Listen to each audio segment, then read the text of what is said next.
Thank you for joining our Living with CPVT webinar today, June 24th, 2025. I'm Marcia Baker, the SADS Foundation's Program Director. This webinar, all about CPVT, or catecholaminergic polymorphic ventricular tachycardia, is being sponsored by Cardurian Pharmaceuticals. On behalf of the SADS Foundation, we thank Cardurian for its grant support to make this webinar possible. I want to share a bit about our SADS Corporate Roundtable. Our Corporate Roundtable is comprised of industry partners engaged in developing therapeutics and devices for inherited arrhythmias. The company representatives come together in the pre-competitive space to address shared challenges and opportunities in therapy development. The goal is to accelerate the development of meaningful treatments for inherited arrhythmias through collaborative efforts. Membership is open to all companies in the inherited arrhythmia space. An annual membership fee from each company supports SADS meetings and our educational initiatives. The 2025 Corporate Roundtable members are listed on this slide in alpha order: Avidity Biosciences, Lexeo Therapeutics, Rocket Pharmaceuticals, Solid Biosciences, and Thrive Therapeutics. On behalf of SADS, we thank these companies for their membership and support. Now I'd like to introduce our presenter today, a medical and scientific expert in the CPVT world, Dr. Prince Kannankeril of Vanderbilt University Medical Center in Nashville, Tennessee. Dr. Kannankeril is a pediatric electrophysiologist with a Master of Science in Clinical Investigation, whose research has been NIH funded for over 15 years. He is co-director of the Center for Pediatric Precision Medicine, with faculty appointments in both the Vanderbilt Genetics Institute and the Vanderbilt Center for Arrhythmia Research and Therapeutics. His research program investigates genetic variants and their contribution to cardiovascular disease and clinical outcomes. We're honored that Dr. Kannankeril is volunteering his time and expertise for this webinar. We also thank you, our community, for participating today. Following his presentation, you'll have the opportunity to post your questions in the chat.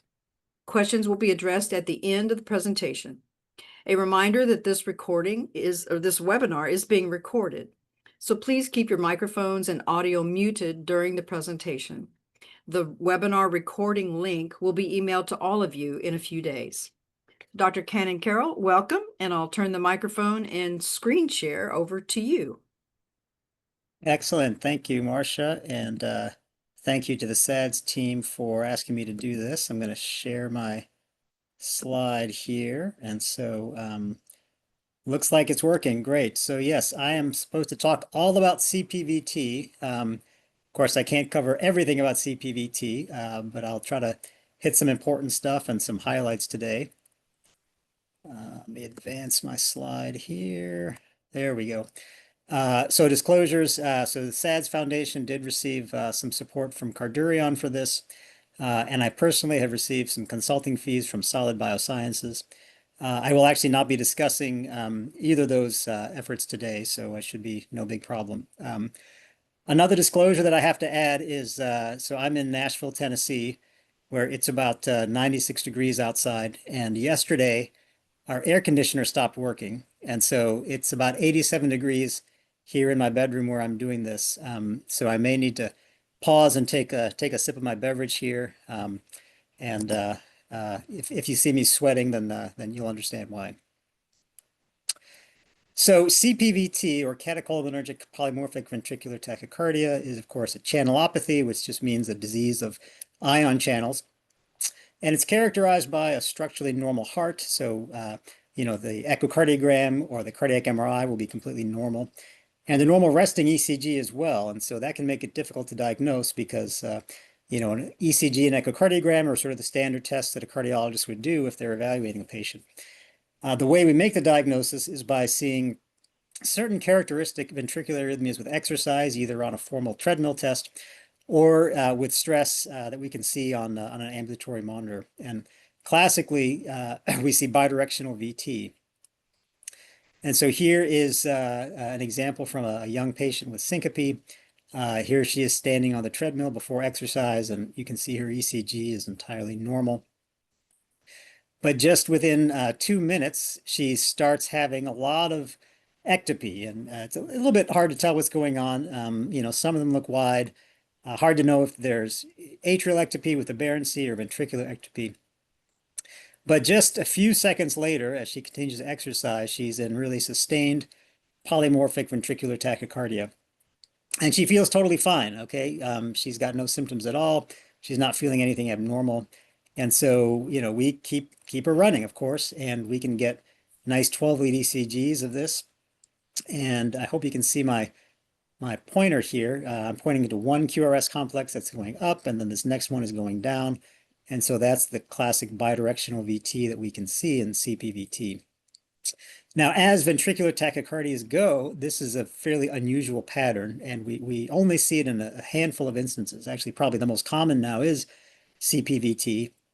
It can also be seen in another rare channelopathy called Anderson-Tawil syndrome. And it can also be seen in digoxin toxicity, which honestly nowadays we don't see that very much. So if you do see this, CPVT is sort of the first thing that comes to people's minds. And here's a nice diagram from one of Dr. Priori's publications, sort of showing the whole progression. So at the top, a patient's resting, has a completely normal rhythm. As they start to exercise, we frequently see these single PVCs, and on this strip, it's occurring on every other beat here. We call that bigeminy. And then as they continue to exercise, again, we see sustained polymorphic and bidirectional VT. And then typically when patients stop exercising, this sort of slowly goes away.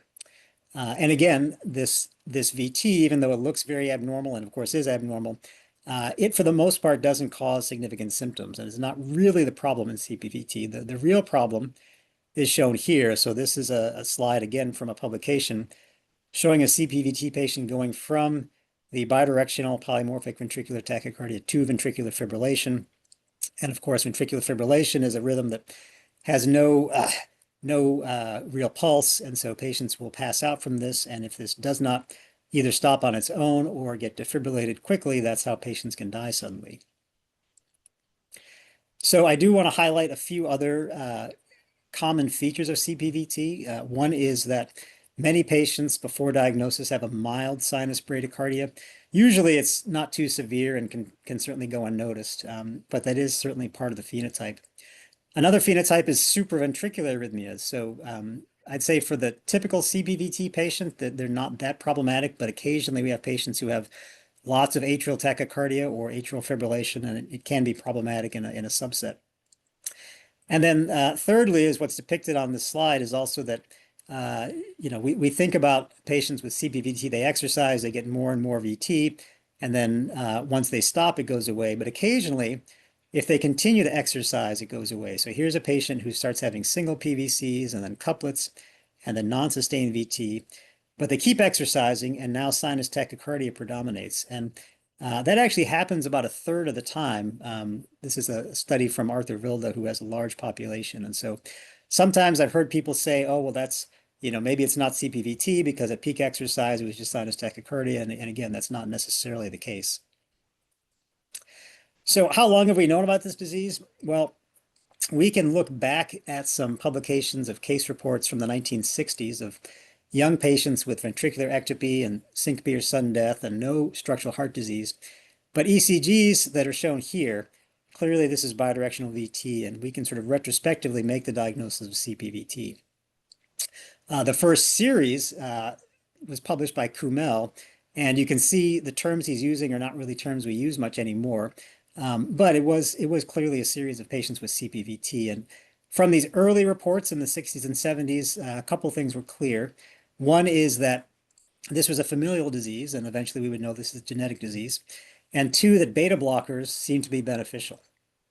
Now, we credit Antoine Leonhardt's 1995 paper that included a series of 21 children, and he really described this disease very comprehensively in that paper. And also, kind of after that point is when the term CPVT was sort of unified in the literature. So prior to that, you'll see these other terms used, sometimes called FPVT or familial polymorphic VT. But now we pretty much always call it CPVT. And then in 2001, Sylvia Priori's group identified mutations in RYR2 as the cause of CPVT, and it's still the major CPVT gene. A little more than half of patients with a clinical diagnosis of CPVT have mutations in RYR2. Now, this plant that's pictured here was described by the Danish botanist Martin Wall in the 1700s. And he named this plant after his friend John Ryan, who was the physician who sent him many samples. And so he named it Ryannia speciosa since his friend was named John Ryan. Now, in 1948, the active insecticidal molecule from this plant was isolated. And because it came from the Ryannia plant, it was called ryanidine. And ryanidine kills insects because it blocks the major calcium release channel of the sarcoplasmic reticulum or endoplasmic reticulum. And that's why we call that ion channel the ryanidine receptor. So it has a name that's fairly unlike most other names for ion channels, but that's why we call it that. Now, in humans, there are three major isoforms of RYR. There's RYR1, which predominates in skeletal muscle, RYR2 in cardiac muscle, and so that's the one that we're focused on. There's also RYR3, which is called the brain isoform, because if you're looking in the body for RYR3, you find it in the brain. But actually, interestingly, if you look in the brain, you'll find more RYR2 than RYR3. But of course, RYR2 is very prominent in cardiac muscle. Now, some of you are probably aware of previous reports that would identify a patient with a disease, find a mutation in a gene, and therefore say it's causative. And in many cases, the evidence was really not very robust. And so there's a group called ClinGen who is sort of systematically evaluating all the evidence for genetic causes of various genetic diseases. And so they've done that exercise for CPVT, and that's depicted here. And so RYR2, like we've talked about, is definitive. And so for all these genes, of course, everyone has two copies, right? One from your mom and one from your dad. And for RYR2, you only need one abnormal copy to cause the full CPVT phenotype. Then there's calsequestrin 2, which we've known about since 2002. And classically, it causes an autosomal recessive form. So that means you had to get an abnormal copy from both your mom and your dad. So you're homozygous for a specific mutation. And those patients tended to have fairly severe forms of CPVT. But interestingly, their parents, who would only have one copy, had a fairly normal phenotype, either no phenotype or a very mild phenotype and not true CPVT. Now, more recently, there have been cases of definite autosomal dominant calsequestrin 2 mediated CPVT. So in some families, just one mutation is enough to cause the full-fledged CPVT phenotype. Now, there's just not that many so far, so the evidence is only moderate and not definitive. But it is pretty clear that in some families, just one copy is enough. Triaden and TECRL, I'm not going to talk too much about. They're both fairly rare, both for the most part causing autosomal dominant CPVT, sometimes with a long QT sort of overlap syndrome. I do want to mention calmodulin just because it's so interesting. So calmodulin, there are three calmodulin genes in the human genome, calmodulin 1, 2, and 3, and they're on separate chromosomes. But they all encode a protein with the exact same amino acid sequence. So if you look at a calmodulin protein in your body, you wouldn't know if it came from calmodulin 1, 2, or 3. So there's triple redundancy in the human genome for this calmodulin protein. And it's also very clear that mutations in calmodulin can cause CPVT. Sometimes some mutations cause long QTs, some can cause sort of an overlap syndrome. But each one of them individually is pretty rare. But again, since they all encode the exact same protein, we can sort of consider them all together. So each one only has moderate evidence, but everybody sort of understands that the calmodulin genes are definitive for CPVT. I'm not going to talk a whole lot about the disputed ones here, just to mention that KCNJ2, that's the gene that causes Anderson-Tawil syndrome, sort of the other channelopathy where we see bidirectional VT. And you'll find KCNJ2 on a lot of the CPVT gene testing panels just because it's fairly easy to confuse those because, again, that's a pretty unusual arrhythmia that's only seen in those two channelopathies. Now, this is a cartoon that sort of explains the underlying molecular defect in CPVT. And it's a fairly busy slide, but I'll take you through it. So this is a myocyte, okay? So here's the cell membrane of the cardiac cell. On the outside is the extracellular space, and on the inside is the intracellular space. And inside the cell, there's an organelle here bounded by the sarcoplasmic reticulum, and that's actually where most of the intracellular calcium is stored, bound to calsequestrin inside the SR. And so when this cell is in its resting phase, cytosolic calcium, that is the calcium that's out here, is actually fairly low. All right. Now here on the cell membrane, we've got sodium channels. This, of course, is the cardiac sodium channel that's encoded by SCN5A. Mutations in this channel cause long QT3 and Brugada syndrome. Here's just drawn one potassium channel. Of course, there are many potassium channels. Mutations in calcium channels cause long QT1 and 2. But when a cardiac cell depolarizes, okay, that's the electrical impulse here, it depolarizes because of rapid influx of sodium ions from outside of the cell to inside of the cell. That's because the outside of the cell is relatively positively charged compared to the inside, which is relatively negatively charged. So there's a electrical gradient pushing sodium inside. Also, there's a high extracellular concentration of sodium and a low intracellular concentration. So there's a huge electrical and chemical gradient pushing sodium into the cell that depolarizes the cell, and that activates several different voltage-gated channels, okay, including the voltage-gated potassium channels and also this channel here. So this is the L-type calcium channel. It typically is very closely linked to the ryanodine receptor, which is at the foot of this SR outpouching here, in the T-tubule, this invagination of the heart cell. Now, that little bit of calcium that comes into the cytosol causes a fairly small increase in cytosolic calcium, but it then triggers what's called calcium-induced calcium release. So watch this closely here because this is important. This little influx of calcium causes the ryanodine channel to open, and then boom, all that calcium inside the SR goes out in the cytoplasm, does its main job, which is to bind to the troponin and calcium and contractile filaments, resulting in cell contraction. And that's when you see this large rise in cytosolic calcium. Now, as the cell continues to repolarize, calcium gets pumped back out of the cell through the sodium-calcium exchanger and back into the SR through this mechanism that we call circa, and then everything sort of goes back to normal. Now, in CPVT, the primary molecular defect is excessive calcium leak through the RYR2 receptor, most commonly because of mutations in RYR2, sometimes because of lack of functional calsequestrin, or mutations in triadenine or some other proteins that are not drawn on here. And that typically occurs during periods of adrenergic stress, and that's what sets the cell up for after depolarizations and PVCs and arrhythmias.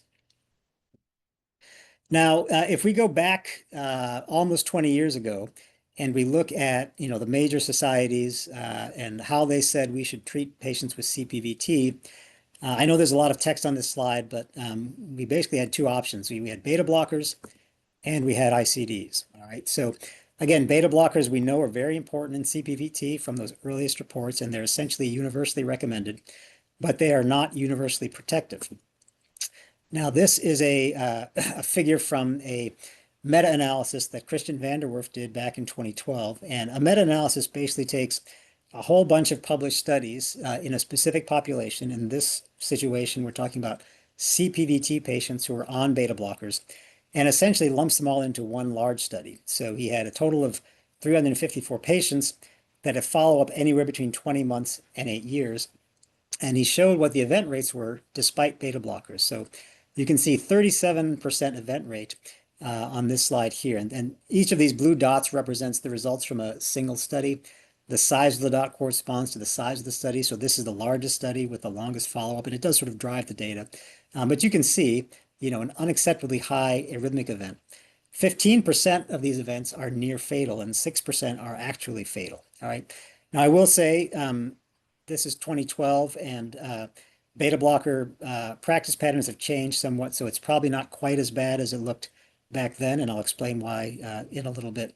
But the point is, not every CPVT patient is protected by beta blocker alone. Many of them are, but there are still some that require more than just beta blockers. This paper from Antoine Leonhardt's group in 2009 made a lot of really important clinical observations. This was at the time the largest CPVT study. And I've highlighted a couple of those findings here. One of them is that the exercise test can be used as a modest predictor of subsequent events. All right. So they showed that patients who had couplets, that is 2 PVCs in a row, or non-sustained VT, that is 3 or more ventricular beats in a row, if you had that on your most recent exercise test, I should say that was seen in about 2/3 of patients that had subsequent events, compared to only 1/3 without events. So those of us who care for CPVT patients will put them on therapy. We'll look at their exercise test on therapy, and if we still see couplets or non-sustained VT, we're going to do some more. We're going to either increase their dose or add another medicine or do something more because those patients are felt to be at risk for subsequent events. Another very important observation is this was really the first evidence that nadolol was better than other beta blockers because the cardiac event rate was lower. Prior to that, it was sort of just up to the doctor's preference as to which beta blocker to use.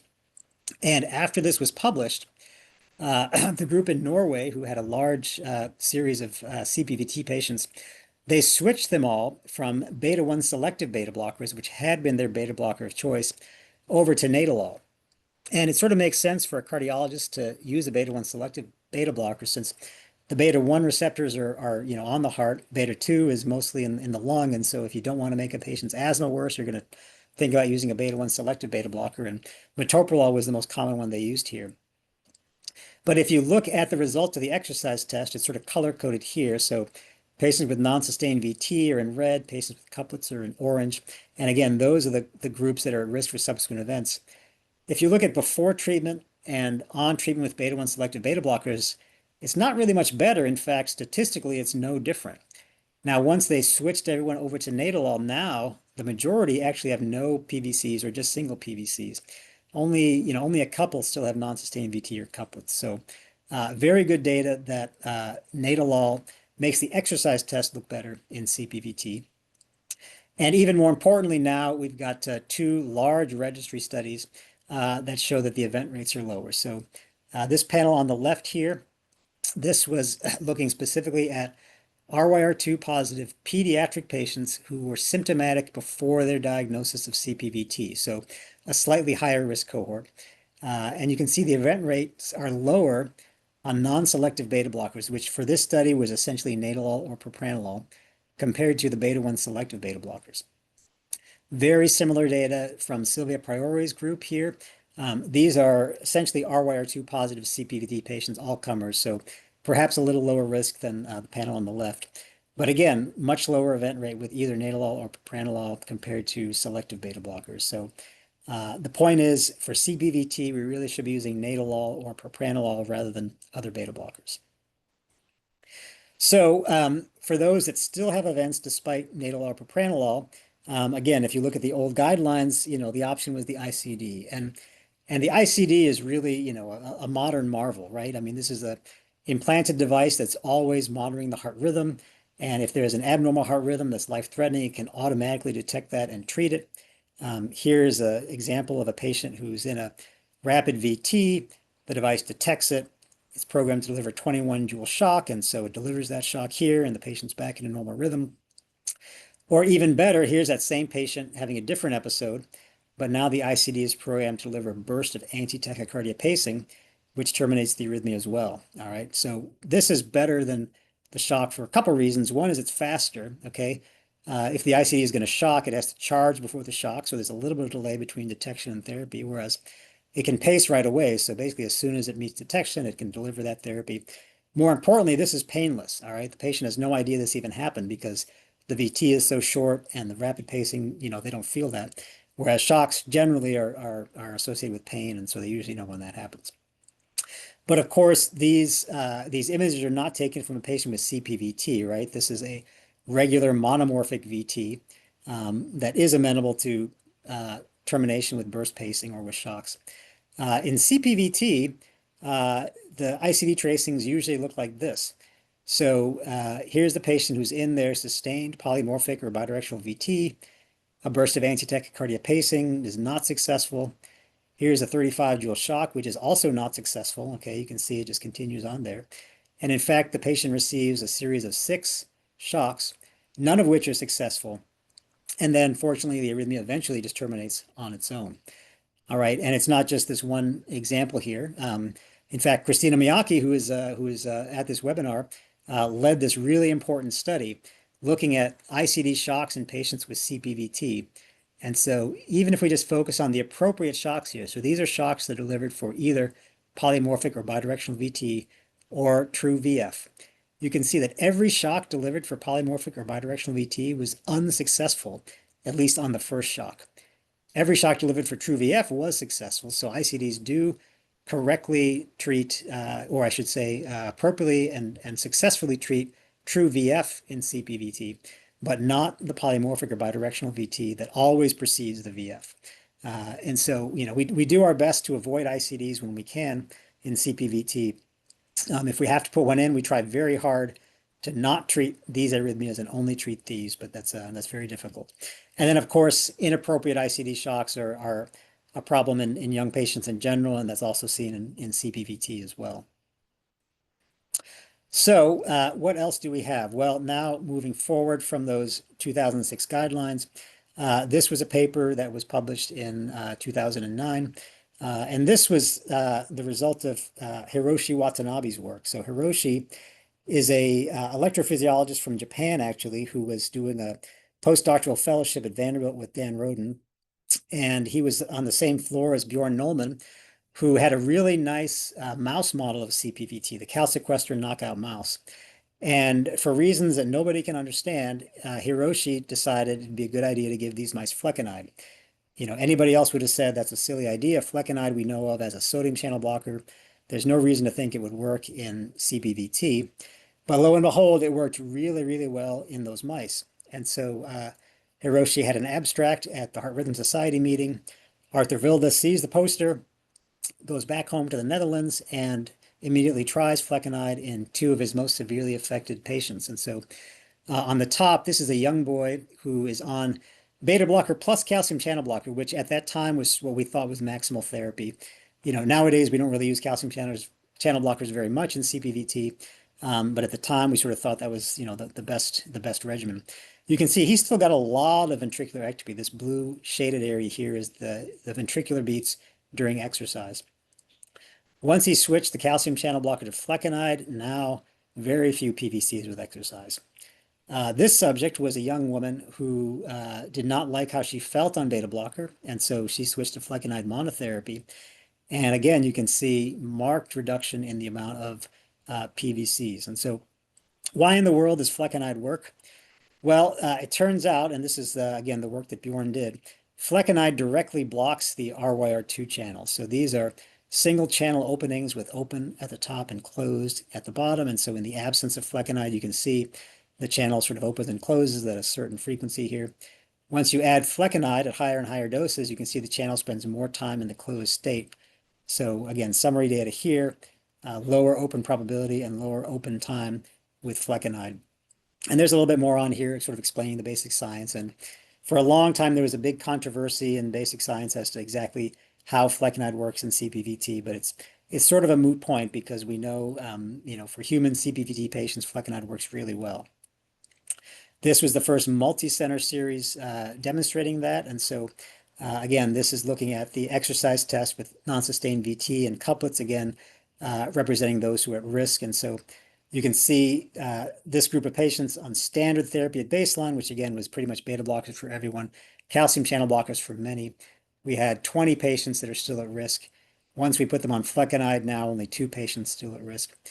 This panel on the right is really just a subset of the patients on the left, but these are patients that everyone agreed were on sort of the right beta blockers, so nadolol, propranolol, and at appropriate doses. So again, optimal therapy at the time, still some who are at risk because of non-sustained VT or couplets, and now once we put them on flecainide, only 1 patient still at risk.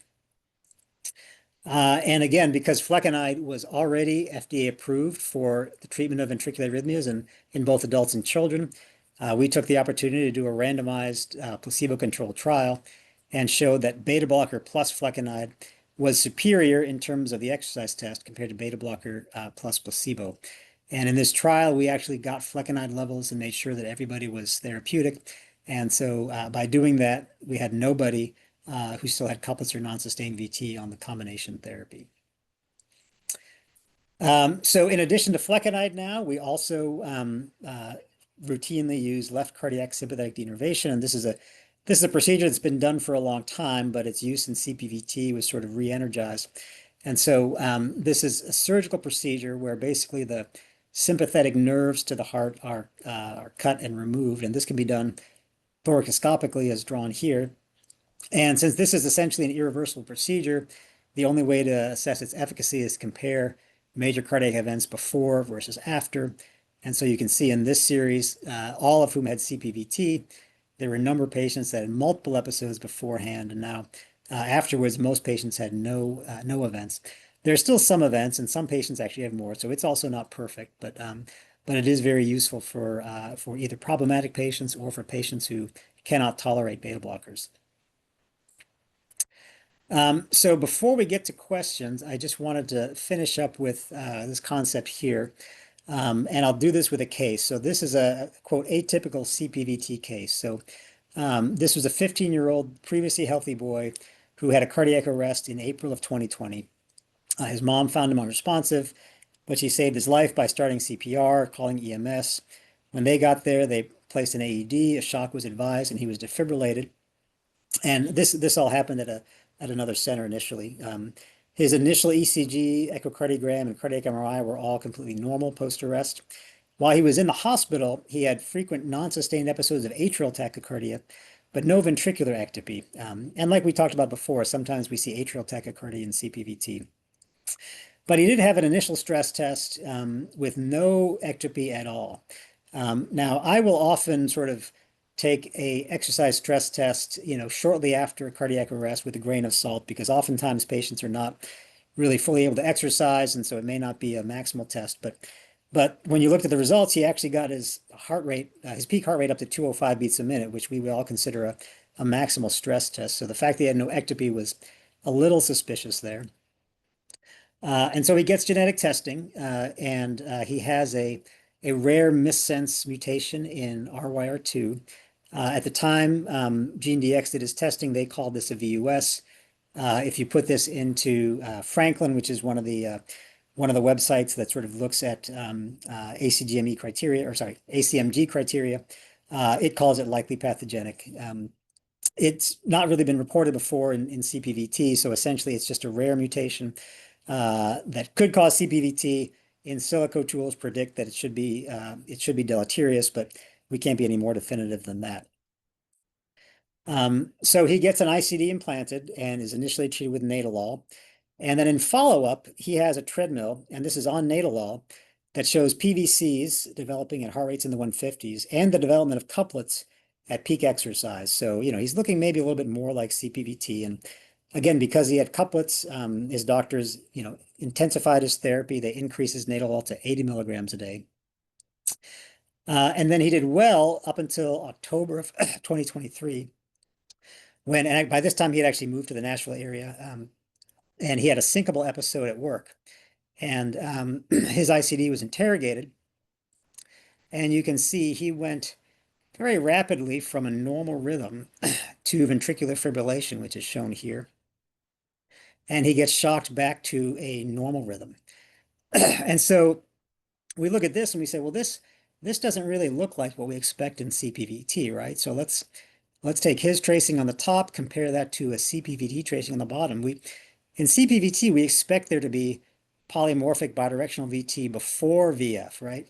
Now, again, here's a shock that terminates VF, back into VT, back into VF, and so on. But this is sort of what we expect. We don't expect to go rapidly from normal rhythm to VF. So we then sort of thought a little bit differently about his diagnosis, and we thought about this paper. So this paper came out in 2021. So this was after his initial presentation. So there's no reason anybody would have thought of this disease when he first presented. But this describes the ryanodine receptor calcium release deficiency syndrome, or CRDS.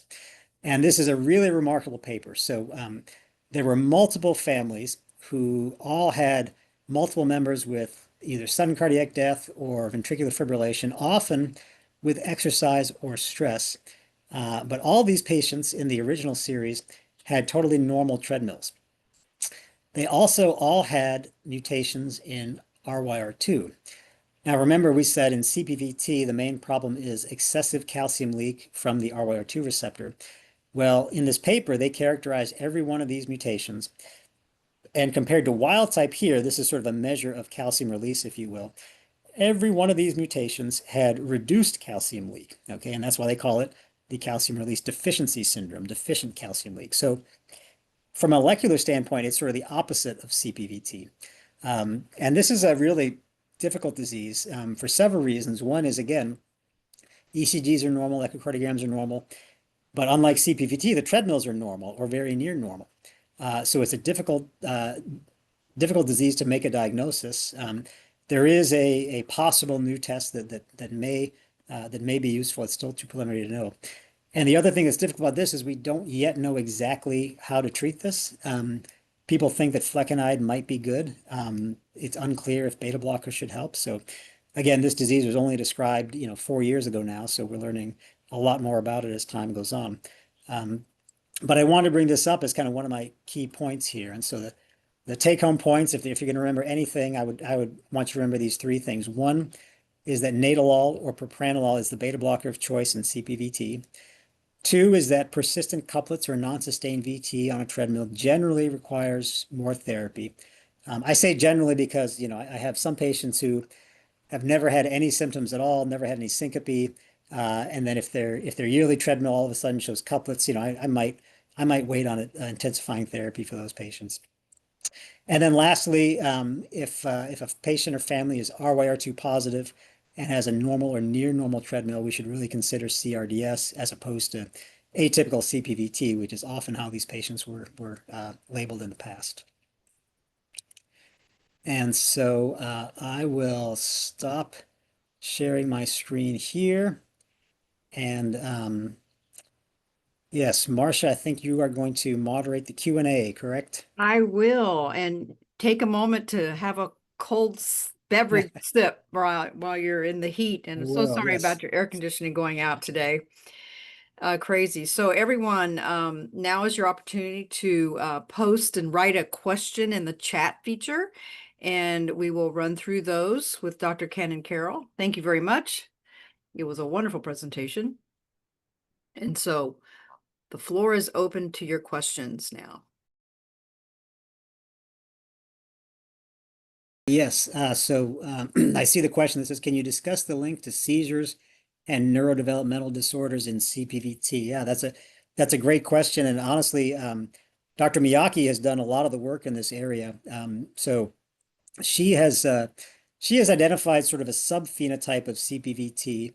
These are typically younger patients. They tend to have more of the atrial arrhythmias as well as sinus node dysfunction.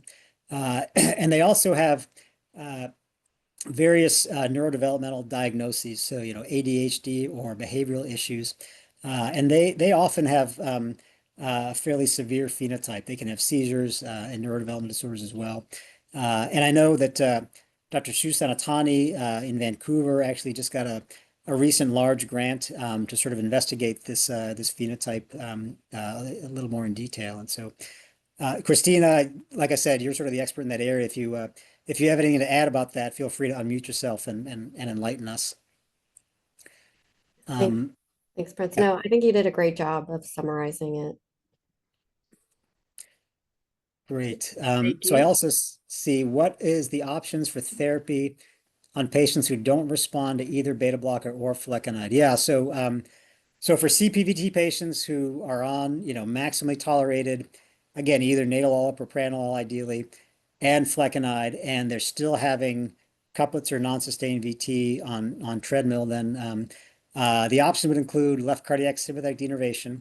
Again, it's a procedure, but it can be really helpful. And then yes, an ICD is still useful in some very severely affected patients. Like I said, we try to avoid that as much as we can, but there are still some patients who could benefit from that. Calcium channel blockers. I haven't used calcium channel blockers sort of in a long time in CPVT. I know, some folks will still use them. And again, the rationale sort of makes sense. When we looked at the molecular defect, it's that it's, calcium influx through the L-type calcium channel that starts the calcium-induced calcium release. So blocking that channel sort of makes sense. But again, when you look at the response that patients have, they typically don't really respond all that well to calcium channel blockers. Diane comments about he did not discuss any clinical trials right now, and I don't know if there's any data you want to share of anything that is going on right now. Yeah, so I won't talk too much in detail because either the stuff is, either people have signed a CDA or it's sort of not out there yet.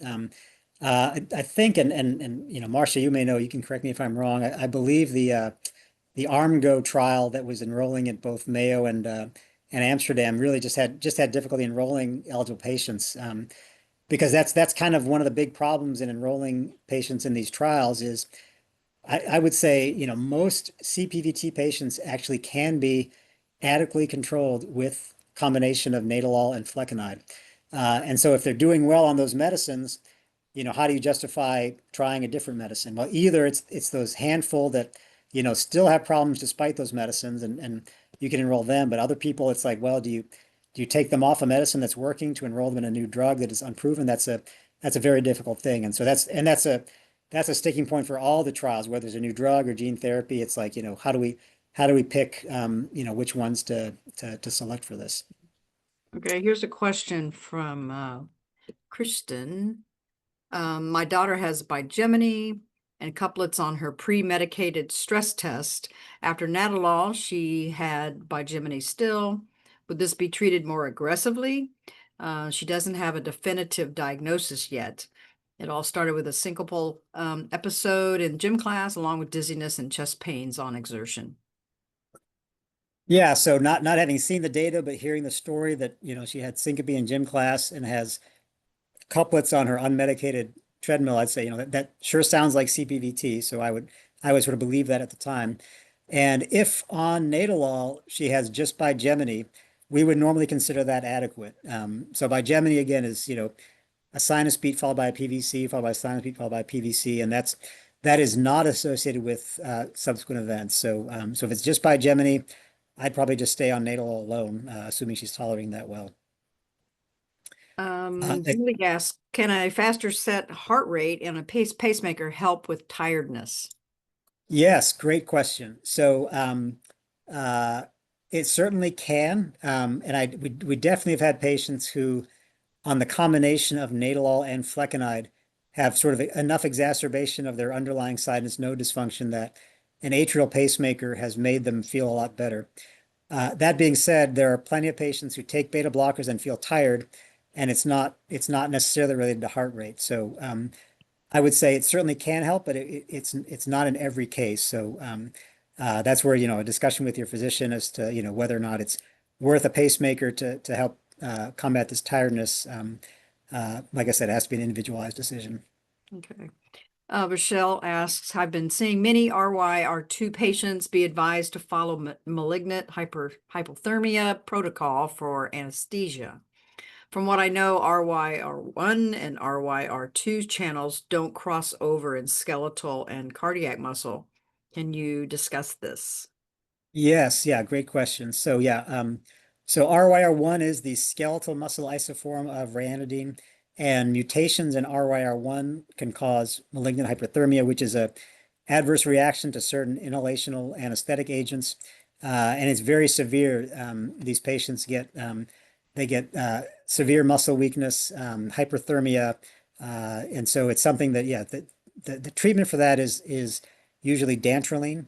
And so this was one of the questions that was asked. Marcia had emailed me a little bit about this question before, so it's actually asked in a slightly different way. So no, I have not seen any. Well, I should say I can't think of a reason why a patient with CPVT would be advised to follow a malignant hyperthermia protocol for anesthesia, unless they also happen to have a mutation RYR1, which would just be very, very unusual. Interestingly, dantrolene has been proposed as a potential therapy for CPVT. The Heike Swan's group actually did a small study where they'd exercise patients and then exercised them again after dantrolene. And interestingly, dantrolene significantly reduced ventricular ectopy, but it actually depended on your specific mutation. So she had like 6 patients, and for 4 patients, it significantly reduced the ectopy. In 2 patients, it didn't change it at all. Of course, everybody had weakness with dantrolene, so you're not going to use it as a chronic therapy. But potentially, if a patient comes in VT storm from CPVT, you could consider dantrolene kind of in an emergency situation like that. Okay, thank you. Is there any difference in treatment approach when CPVT is diagnosed as a child versus as an adult? Yeah, great question. So, in general, the answer is no. We typically do the same sort of regimen. So again, it's usually nadolol first, and then if the treadmill is still has couplets or non-same VT, then the addition of flecainide, and then consider LCSD. I will say that for the most part, patients who are not diagnosed until adulthood, they've in some ways proven themselves to be slightly lower risk because they sort of got through childhood presumably without any therapy because they weren't diagnosed. So we tend to see the more severely affected patients tend to be children, and therefore they are often on more of a medical regimen than their adult carnivals. But that's a generalization. The way we treat them, the approach to treatment is generally the same. Okay, thank you. Joey says he was diagnosed at 27 and was treated with the ICD and metoprolol for 12 years after multiple cardiac events. What are the downsides of flecainide on the body, and how should he approach his EP about a different beta blocker? Yeah. So great questions. So first, in terms of a different beta blocker, what I will say is and again, if you're doing well on metoprolol, that's not necessarily a reason to switch to nadolol. Obviously, when you look at a population of patients with CPVT, the event rates are higher with metoprolol than nadolol. So if you're going to start something, I'd start nadolol. But for example, if you've gone years on metoprolol with no events, then that may be just fine. In terms of flecainide, so adding flecainide to beta blocker, like I said, occasionally, and it's roughly 15% of patients that then have significant enough sinus node dysfunction that atrial pacing is useful. And again, if you've already got a device, that may be less of an issue with you. There's really not a lot more in the way of downsides. Now, one thing that is worth mentioning is famously in the 1980s, the CAST trial, cardiac arrhythmia suppression trial, showed that patients with coronary artery disease and previous MIs who took flecainide or a drug very much like it called encanide, both of those drugs are very good at suppressing PVCs, and so it was natural to think that they'd be useful. Of course, famously, mortality was higher to those who were treated with flecainide or encanide. So if you have ischemic cardiomyopathy, then flecainide is definitely a no-no for you. If you've got a normal heart, but you've got coronary disease, it's a bit of a question mark, right?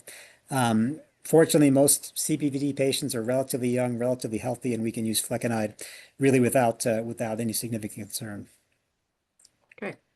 Rochelle asks, can you discuss CPVT and hyperglycemia, blood sugar issues, as well as insulinism? There's been a few papers from Dr. Marks, but we are still being told blood sugar issues are only from beta blockers. And has this been linked to RYR2 mutations? Yeah, really good question. Again, that was one that Marcia gave me a heads up so I could make sure I looked up all the latest, because that is an area that really isn't discussed very much. But yes, Dr. Marks's group has shown that in a small number of patients with CPVT, they did what's called an oral glucose tolerance test. So they basically would just, bring patients into like a clinical research center and give them a big sugar load and measure their blood sugar and their insulin afterwards. And patients who, don't have CPVT have kind of a normal response, after the sugar load, their insulin levels go up and the blood sugars go down kind of in an appropriate fashion. In patients with CPVT, the insulin response is slightly diminished, and therefore the blood sugars are slightly higher. I say slightly because it so far has not been an apparent clinical issue. So again, when you sort of measure things very tightly, do a very well-controlled test, you do see, differences compared to a normal population. But certainly most patients with CPVT don't have clinical diabetes. Now, there are some actual cases of familial diabetes where different mutations, not mutations that cause CPVT, but different mutations in RYR2 that actually cause that diabetes. So yes, there certainly is some literature saying that, RYR2 does affect insulin secretion. And the reason is, RYR2 is in the beta cells of the pancreas as well. Now it turns out in the pancreas, the RYR2 is not as tightly coupled to the L-type calcium channel like it is in the cardiac myocytes. So in that cartoon I showed, it was intentional that the T-tubule is there and the calcium channel is right here and the RYR2 is right there. They form a dyad. So RYR2 can respond to fairly small increases in calcium. In a non-heart cell, like in the islet cell, the RYR2 is not in close proximity to the L-type calcium channel. So it takes a lot more calcium increase for calcium-induced calcium release to occur in a beta cell. And the other thing is RYR2, it is expressed in beta cells, but nowhere near to the degree it is in heart cells. So the bottom line is that, it does mildly impair insulin secretion. And, again, in very tightly controlled experiments, you can show sort of, mild increase in glucose, but for the most part, it is not a big clinical problem. Interestingly, there's also, for those who are interested, there's a slightly similar story in long QT1. So KCNQ1 also can result in excess insulin secretion and hypoglycemia, and that is outside of beta blocker use. And that actually, I've had a handful of patients where that's actually been a clinical problem. So, like I said, have not seen it be a clinical problem in CPVT so far. Okay, thank you. Melanie asks, when might flecainide alone be used? For example, when beta blockers are not tolerated. Yeah, so that's exactly the time. So again, we typically recommend beta blockers for all CPVT patients because in general it is well tolerated and there's a long history of its benefit. But then yes, if a patient cannot tolerate a beta blocker, then flecainide alone is a reasonable option. LCSD alone is a reasonable option. Flecainide plus LCSD is reasonable if you need sort of two things. But yeah, I typically will use a beta blocker in everybody, unless they're truly intolerant. And I will say that's another slight difference between adults and kids. I find that most kids can tolerate really high doses of beta blocker compared to their parents or adults. So, a fair amount of adults, you give them a whiff of beta blocker and they feel terrible. And occasionally you see that in kids too, but a lot of kids will tolerate much higher doses of beta blocker than their parents will. Mhm. So Julie says, would you ever recommend getting off a beta blocker due to getting a pacemaker? Her son is on flecainide, nadolol, and had the LCSD and just got a pacemaker. Yeah, so if I understand the question, I think the question is, Getting off would of beta blocker would you due get to off beta getting a blocker pacemaker. to avoid a pacemaker? If that's the question, I Oh, think got the answer is no. Got the pacemaker. Now can they get off of beta blockers? Yes. So short answer would be no. Again, unless the beta blocker is causing an intolerable side effect, I would say, he's better off being on the beta blocker as well as a flecainide and LCSD, and pacemaker. Mhm. And again, not knowing the specifics, if he just feels terrible and you want to do a trial off beta blocker and see if he feels a lot better on that, it's a reasonable thing to do. He's exhausted all the time. Okay, yeah. So again, obviously individualized discussion with your physician, but yeah, if I had a patient that like the one that you describe, who is on flecainide, nadolol, LCSD, has a pacemaker and is exhausted all the time, I would do a trial off the nadolol and sort of see, A, does that make him better? And then B, how does his treadmill look afterwards? And honestly, if he feels back to normal off the beta blocker, then we probably have to go off beta blocker and just use other therapies. Okay. So how does one mutation cause CPVT in one person and long QT in another, especially in the same family? Yeah. So that's a great question. So presumably we're talking about calmodulin or maybe TECRL or one of those. So RYR2 does not cause classic long QT syndrome, and the big three long QT genes don't really cause CPVT. But yes, calmodulin again, it's a whole fascinating story with calmodulin. So calmodulin mutations can affect what we call calcium-dependent inactivation of the L-type calcium channel. So the L-type calcium channel, it opens and then over the cardiac cycle, it inactivates itself. And calmodulin is important for normal calmodulin is important for that process. Some mutations can affect calcium-dependent inactivation. That causes action potential prolongation and therefore QT prolongation and can cause long QT syndrome. Some mutations actually instead preferentially affect RYR2 function. And exactly how the same mutation can do one in one patient and another in the patient, I don't think anybody really knows. Kind of the made up answer is that, well, there must be other modifier genes that, in one patient is protecting the QT, and in one patient is sort of affecting RYR2. But again, at this point, we don't really know the answer there. Here's our last question from Mina. What's the role of pacemaker in CPVT? Is it because the beta blocker is dropping the heart rate, or is it because of sinus pauses? Yeah, so it could be both. So as I said, sinus bradycardia is part of the phenotype in CPVT. And so there are some patients who even without beta blocker or before beta blocker will have sinus node dysfunction and long pauses, and they might need a pacemaker just for that, regardless of the beta blocker. But then in some patients, the beta blocker makes that sinus node dysfunction worse and worse enough they need a pacemaker. And then there are some patients who, don't have overt sinus node dysfunction at baseline, but either the beta blocker alone or the combination of beta blocker plus flecainide makes them bradycardic enough that they do better with a pacemaker. So it can be really any one of those. All right. That will conclude our last question there. Thank you very much, Dr. Kannankeril, for your expertise and comprehensive webinar tonight. So we really appreciate it. And I will thank all of you for participating and have a good evening.